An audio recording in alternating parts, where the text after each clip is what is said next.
जी हाँ, इस वीडियो में चार्जशीट की चर्चा करेंगे, जो कि जब इंफॉर्मेंट अपना एफआईआर दर्ज करवा देते हैं और फिर आरोपी के ऊपर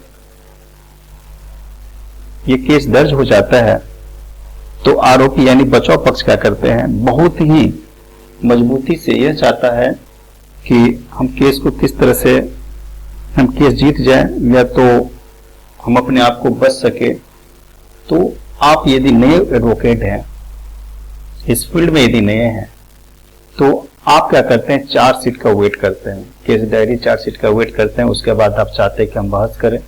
तो मैं यह वीडियो में बताऊंगा, इस वीडियो में यह बताऊंगा कि चार्जशीट जब आप स्टडी करते हैं, जब उसको ऑब्जर्व करते हैं, बहुत अच्छे से देखते हैं, पढ़ते हैं, तो किस किस बातों को ध्यान रखना है, किस तरह से आप बचाव पक्ष की तरफ से बचाव की रणनीति को तैयार करेंगे। यह वीडियो उसी पर आधारित है। आरोपी के लिए चार्जशीट पुलिस द्वारा पेश किया गया एक सबसे महत्वपूर्ण दस्तावेज है। यह अभियोजन पक्ष यानी प्रोसिक्यूशन जिसने केस किया, उनका पूरा मामला होता है। बचाव की रणनीति इसी पर आधारित होती है कि चार्जशीट बेस पर आप अपने आप को तैयार हो जाएं कि हमें किस तरह से अपना स्टेटमेंट देना है, किस तरह से पिटीशन फाइल करनी है, क्या बेस बनाना है। यदि आपने पिटीशन फाइल कर दिए तो बस में किस किस मुख्य बातों को रखना है। क्लियर? तो बात करते हैं आरोप और कानूनी धाराएं। सबसे पहले लगाए गए आरोप यानी जो प्रोसिक्यूशन है, उन्होंने अभियोजन पक्ष ने अपना पक्ष रखा, आरोप लगाया। आरोपी को यह स्पष्ट रूप से पता होना चाहिए कि उस पर कौन से अपराध यानी उनके ऊपर जो केस किया गया है वो केस किस अपराध के अंतर्गत किया गया, कौन सी धाराएं लगाई गई, यह बात उनको जानकारी रहना चाहिए। जैसे कि हत्या किया इसीलिए, कि चोरी किया, कि धोखाधड़ी किया, कि मानहानि किया, कि छेड़छाड़ किया, कि ट्रेसपास का है, कि किसी का सामान को नुकसान पहुंचाया, क्या किया, किस कानून की धारा है, तो वह चार्जशीट में आप देखेंगे। एफआईआर में ऑलरेडी रहता है कि यदि पुराना केस है तो उसमें लिखा रहता है आईपीसी की धारा इतना इतना इतना इस पर लगाया गया है, राइट। बीएनएस की रहेगी, नई कानून के अंतर्गत यदि केस होती है 1 जुलाई 2024 के बाद से होती है, तो उसमें डायरेक्ट बीएनएस लिखा रहता है, बीएनएस की धारा यही है, उनके ऊपर में आरोप लगाया गया है, राइट। तो आपने यह जान लिया और यह चीज आप चार्जशीट में देखिए कि कौन कौन से सेक्शन ऑलरेडी उस पर लगाया गया। चार्जशीट को देखना है, आरोप किस धारा के अंतर्गत लगाया। अब है कि अपराध का विवरण। चार्जशीट में आपको ध्यान रखना है कि अपराध का समय एफआईआर में तो ऑलरेडी है, लेकिन हम चार्जशीट की बात करते हैं, तारीख, लोकेशन जो स्थान है और तरीका दिया है, मतलब क्या क्या घटित हुआ, कैसे कैसे घटना को अंजाम दिया गया। अब जो है मैं बात कर रहा हूं बचाव पक्ष की तरफ से, डिफेंस की तरफ से। बचाव पक्ष को इस विवरण के तथ्यों से मिलाकर देखना चाहिए कि किसी भी विसंगति को पहचानना चाहिए। यानी आप ये देखेंगे कि इसमें जो तथ्य लिखा गया, जो भी स्टेटमेंट में, जो भी चार्जशीट में विवरण दिया गया, जो भी मेंशन किया गया, उसे आप बारीकी से पढ़ें, गौर से पढ़ें और हर एक पॉइंट को अच्छे से मिलाकर देखना चाहिए कौन आपके पक्ष में आपको बचाने में काम आएगा। दूसरी बात है किसी भी विसंगति को पहचानना चाहिए। विसंगति का इन द सेंस ये हो गया कि एफआईआर में कुछ और बताया, चार्जशीट में कुछ और आया। यह भी आपको ध्यान में देना है कि कौन ऐसी बातें हैं जो मेल नहीं खाता है, राइट। तो यह पॉइंट आपको काम आएगा, आप इसे नोट करें, उसके बाद अपनी आप तैयारी करें। यानी आप बचाव पक्ष से हैं, आप तो क्या करेंगे, उस बेस पर आप अपने आप को तैयार रहेंगे ताकि आपके क्लाइंट को लाभ मिल सके, आप उसे बचा सके, क्योंकि आप बचाव पक्ष से हैं और आप चार्जशीट को देख रहे हैं, राइट। अब है कि आरोपी के खिलाफ सबूत, यानी जब आप आरोपी के तरफ से है, एक्यूज्ड की तरफ से एक्यूज्ड के ऊपर में क्या क्या सबूत पुलिस के द्वारा प्रेजेंट किया गया है, किस किस तरह से उनके पास सबूत है, चार्जशीट में क्या किन्हीं गवाह का नाम है कि नहीं है। तो मैं बात करूंगा 1 बाय 1। गवाहों का बयान, यानी गवाह चार्जशीट में उन सभी गवाहों के नाम और बयान होते हैं जिनके बयान पुलिस ने धारा 161 में सीआरपीसी में आपको गवाह और विक्टिम यानी पीड़ित और गवाह विटनेस दोनों का बयान रहता है, राइट। बचाव पक्ष को इन बयानों में विरोधाभास या असंगति की तलाश करनी है, यानी उसने क्या क्या जो गवाह है वह क्या क्या बयान दिया है, उसमें सेंटेंस में खोजना है कि कौन ऐसी वर्ड है, कौन ऐसी सेंटेंस है जो हमें लाभ पहुंचा सकता है, हमें फायदा दे सकता है। किसमें विरोधाभास आया, यानी कौन वो प्रोसिक्यूशन के ओर नहीं खींच रहा है, हमारे तरफ खींच रहा है, विरोधाभास हो गया। असंगति की तलाश करनी है, कौन ऐसा वर्ड है या सेंटेंस है, स्टेटमेंट है जो कि प्रोसिक्यूशन को यानी विक्टिम को उनसे लाभ नहीं मिलेगा, वो लाभ मुझे मिलेगा। ये तलाश करनी है गवाहों के बयान से, राइट। अब आइए फिजिकल या तो फोरेंसिक जो एविडेंस है उस पर बात कर लेते हैं। फोरेंसिक जांच होती है तो वो भी आता है कभी कभी, उसमें भी आपको देखना है, इसमें पुलिस द्वारा जब्त की गई सभी चीजें शामिल होती है, राइट। उसके बाद फोरेंसिक रिपोर्ट बनी, पहले जब्त की गई, जब्त करने के बाद उस पर किसका फिंगर स्टिक है, कौन से उसमें हथियार यूज किया गया, जिसमें हथियार होती है, फिंगरप्रिंट होती है, डीएनए सैंपल होती है, चोरी की संपत्ति है तो कौन कौन सा निशान है, ये सब बहुत सारी बात होती है। हर एक केस में नहीं होती है, वो केस पे डिपेंड करता है, लेकिन ये सब आते रहता है, राइट। बचाव पक्ष को यह जांचना चाहिए कि इन सबूतों को जमा करने के लिए और सुरक्षित रखने की प्रक्रिया सही थी कि नहीं, यानी जिस समय यह घटना घटित हुआ और फोरेंसिक लैब तक भेजा गया तो वह प्रक्रिया बीच में सही हुई कि नहीं, यानी वो सही जगह पर रखा गया था, सही जांच हुआ, इसमें किसी तरह का छेड़छाड़ नहीं किया गया, इसमें किसी तरह का बदलाव न किया गया है, यह भी आप ध्यान देंगे कब जब फोरेंसिक एविडेंस को देखते हैं तब। अब बात आ जाती है इंजरी रिपोर्ट या तो मेडिकल रिपोर्ट या तो कोई अन्य रिपोर्ट आता है, जैसे मेडिकल रिपोर्ट भी आ गया, पोस्टमार्टम का रिपोर्ट आ गया, फॉरेंसिक लैब का कोई रिपोर्ट आ गया। इस परिणाम को भी आप अच्छे से देखें, क्योंकि आप बचाव पक्ष से हैं तो आपको बहुत ही बारीकी से देखना है, बहुत ही गौर से देखना है कि कौन ऐसी इंफॉर्मेशन जो है वो विरोधाभास आपको बताता है, कौन उनके विरुद्ध में है और आपके फेवर में आ जाती है, अभियोजन पक्ष के मामले को कमजोर कर सकें। यानी आपको देखना है कि इंफॉर्मेंट की तरफ से प्रोसिक्यूशन को जो है इंफॉर्मेंट को और या तो प्रोसिक्यूशन को आप एक्यूज्ड की तरफ से हैं तो किस तरह से आप अपने विपक्षी को कमजोर कर सकते हैं। अब आगे बात करेंगे पुलिस जांच की प्रक्रिया पर भी, राइट, क्योंकि चार्जशीट जब बनती है तो पुलिस प्रक्रिया पूरी होने के बाद ही वो तैयार होती है, तभी वो कोर्ट में भेजती है।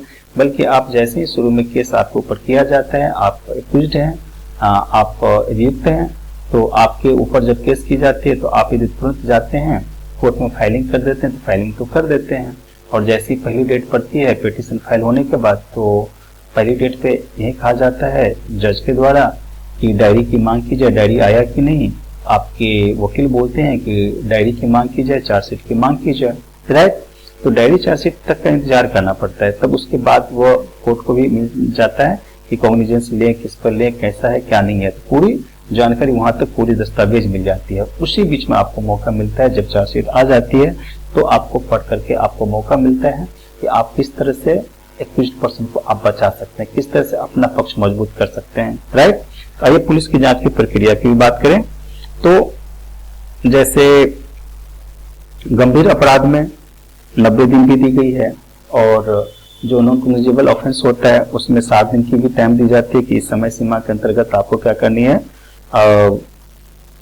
चार्जशीट फाइनल कर लेनी है। फिर भी कभी कभी लेट भी हो सकती है, राइट। तो समय सीमा की थोड़ी सी बात कर लें और एफआईआर की भी समय सीमा की बात कर लें। ऐसा ना हो कि घटना कभी घटित हुआ और उसके बहुत दिन के बाद जो है किसी के बहकावे में आकर के किसी कारण से उन्होंने लेट कर दिया एफआईआर दर्ज करने में, राइट। तो मैं बात करूंगा एफआईआर की। सबसे पहले बचाव पक्ष को एफआईआर को देखना है, राइट। तो वो कितने दिन के बाद, घटना के घटित होने के बाद कितने दिन के बाद एफआईआर दर्ज किया थाने में जाके, गवाहों के बयान को भी देखना है। फिर ये देखना है कि आरोपी की गिरफ्तारी और चार्जशीट दाखिल करने की तारीख, ये सब किस किस तरह से हुआ है, क्योंकि आरोपी गिरफ्तार हो गई है और केस इस तरह का था कि घटना के बहुत दिनों के बाद किया, आखिर इस बीच में कुछ दूसरे घटना कारण तो उनको तैयार नहीं किया गया, ऐसा तो नहीं उसके ऊपर ब्लेम किया गया, और ऐसा तो नहीं कि उनके ऊपर गलत तरीके से इल्जाम लगाया गया और उन्हें बुरी तरह से फंसाया गया है। किसी भी चरण में अनावश्यक देरी अगर उसका कोई ठोस कारण न हो तो वह जांच पर संदेह पैदा कर सकती है, राइट। यानी वो लेट होता है तो वह कहीं न कहीं पुलिस जांच प्रक्रिया में यह संदेह पैदा करती है तो आखिर ऐसा लेट कैसे हो गया, कोई ठोस कारण भी नहीं पता चला। एफआईआर को देखा गया, गवाहों का बयान, आरोपी गिरफ्तारी, चार्जशीट, ये सब कहीं न कहीं आपके पक्ष में बहुत ही फायदेमंद होगी। यदि आप गहन परीक्षण करते हैं, देखते हैं, गहन स्टडी करते हैं तो, राइट, डीप स्टडी बहुत ही जरूरी है। जांच में खामियां, चार्जशीट से यह पता चलता है कि पुलिस ने जांच कितनी अच्छी तरह से की है। बचाव पक्ष को ऐसी कमियों की तलाश करनी चाहिए। मैंने शुरू में बताया कि वीडियो आपके स्टूडेंट की तरफ से है कि बचाव पक्ष जो अभियुक्त है, वो अभियुक्त के तरफ से आप किस तरह से अपने आप को बचाने के लिए कोशिश करेंगे और वो चार्जशीट से बचना चाहते हैं। तो इन्फॉर्मेशन को स्टडी करेंगे तभी बच पाएंगे, राइट। बचाव पक्ष को ऐसी कोशिश की तलाश करना चाहिए, क्या क्या, जो कहीं ना कहीं मिसमैच होता हो, कहीं ना कहीं लेट हो गया हो, बहुत ज्यादा देर लगा हो, देर का कारण पता ना चला हो, कारण पता चला तो वो सही कारण न हो, जो गवाह है वो सही गवाह नहीं है, गवाह बाद में तैयार किया गया है, वो घटनास्थल पे था ही नहीं और वो गवाह बन गया है, वो कहीं दूसरा गवाह है। ये सभी चीज को आपको देखना है। तो जांच में कमियां क्या क्या आप खोजेंगे, जो बचाव पक्ष से आप हैं, तो घटनास्थल पर मौजूद मुख्य गवाहों से पूछताछ न करना, यानी जो घटनास्थल पे था उससे आप किए नहीं और जो उस दिन था ही नहीं उसको कहानी सुना दिया गया और आपने उससे पूछ लिए, राइट, तो मुख्य गवाह से नहीं हुआ। सभी उपलब्ध सबूत इकट्ठा करने में लापरवाही, यानी जो जो एविडेंस था, जो सबूत उस घटना से संबंधित था, उसे सही तरीका से पुलिस ने नहीं किया, आपने उसी का मौका का फायदा उठाया। आपने इसलिए बहस में बताया कि सबूत जो इकट्ठा की गई है वो लापरवाही हुई है, जो करना चाहिए उसे उस समय छोड़ दिया गया, बाद में उसे उठा के लाया गया। इससे यह अब पता ही नहीं चलता है कि वह घटना घटित समय इसका उपयोग किया गया था कि नहीं किया गया था। मान लीजिए किसी हथियार का उपयोग किया गया, उस दिन वह हथियार वहीं पर छूट गया और बहुत दिनों तक वह पानी में या मिट्टी में खराब हो गया या वह रखा रह गया और बाद में बोला जा रहा है कि यही वो है, जिस डंडे से मारा वो डंडा नहीं, दूसरा डंडा आप दे रहे हैं। तो इस तरह से आप सबूत के इकट्ठा में लापरवाही को भी गौर से देखेंगे। पुलिस डायरी में विरोधाभास, पुलिस की डायरी जो तैयार की जाती है जिसे हम केस डायरी बोलते हैं, वो केस डायरी जो है जब तैयार की जाती है तो उसमें भी आपको मैच करना है कि एफआईआर में जो घटना घटित हुआ, जब इन्वेस्टिगेशन हुआ तो उसके बाद जब अब आपने केस डायरी तैयार किया तो उसमें जो स्टेटमेंट दी गई है, अलग अलग पैरा को देखना है। पैरा अकॉर्डिंग, पैराग्राफ जो है वो पैरा को अकॉर्डिंग जो है आपको बात को सामने लाना है कोर्ट में, ठीक, और उससे फिर मैच कर देना है आपको चार्जशीट को, राइट। तो किस तरह का पुलिस डायरी में विरोधाभास है, यदि आपको ध्यान में रखना है। इस तरह से आपके एक्यूज्ड की तरफ से जब कभी भी आप बहस करते हैं तो आपको बहस आपका बहुत ही अच्छा होगा और आप विपक्षी को हरा सकते हैं और अपने पक्ष को जिता सकते हैं, ठीक। उम्मीद करता हूं कि जब कभी भी आप चार्जशीट का स्टडी करेंगे, चार्जशीट आएगी तो चार्जशीट को स्टडी करते समय आप बिल्कुल सही तरीका से ध्यान देंगे और सही तरीका से आप उसका लाभ भी उठाएंगे। Thank you so much.